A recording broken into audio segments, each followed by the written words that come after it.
Gatan ng karunungan, isang paaralan ang buo sa katalinuhan, puso, lakas sa ating paninindigan, mga batang handang lumaban at makipagsabalaran sa bawat pagsisikap. Sa bawat hirap ay may pagsisikap at sa tigang may tagumpay sa hinaharap. Mga batang may determinasyon, disiplina at dedikasyon, handang lumaban sa anumang hamon, handang tumayo sa anumang pagkakataon. Ito, mga batang binuo ng paaralang Don Ruben Idera Ecleo Senior Memorial National High School. Mga batang handang lumikha ng mga bagay mula sa imahinasyon, mga obra na may dedikasyon at inspirasyon, hanggang sa mga buo ng kakaibang inobasyon.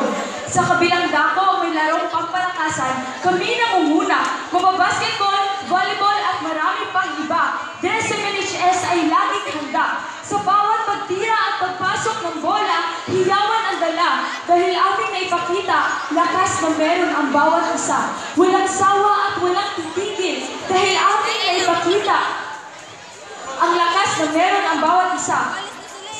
Dahil sa DSMNHS, ang laging pambato, ngunit hindi lamang sa larangan ng papalakasan ng bubunga ang tagumpay.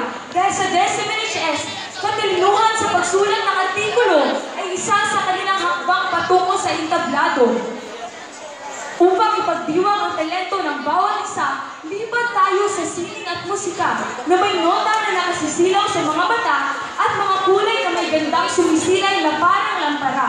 Hanggang sa gitna ng aral at kaalaman, kami nagpupunyagi sa tagumpay na ibinigay. Sa bawat mahinanang aklat, nakikita ang aming hinaharap.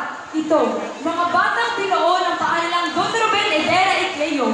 Nag-aaral kami na may husay at dangal, taglay ang sipag at tiyaga, handang ipakita ang kasanayan sa paglikha at pagtuklas dahil sa bawat pagsisikap, kalakip nito ang tagumpay na aming pinapangarap. Sa DSMNHS, bawat mag-aaral ay may halaga, mga pangarap at ambisyon sa hinaharap, unti-unting natutupad ng bawat isa. Dahil sa kalidad ng pundasyong edukasyon na ipapakita ng bata ang sipag at dedikasyon. Sa bawat pagsubok at hamon, sila'y nakatayo. Kasing taas ng punong matayog ang tayo. Hindi natitinan sa anumang hamon dahil sa kanilang puso, taglay nila ang itinuro. Ang kahusayan at kagalingan ay nakaukit sa kanilang puso at isipan. Sa huli, ang DSMNHS ay hindi lamang paaralan. Ito ay isang tahanan kung saan ang bawat isa ay may papel na ginagampanan. Papasport, tuklas at sulat, hindi nila inaatrasan. Dahil sa pundasyon pa lang, panalo na sa lahat ng laban.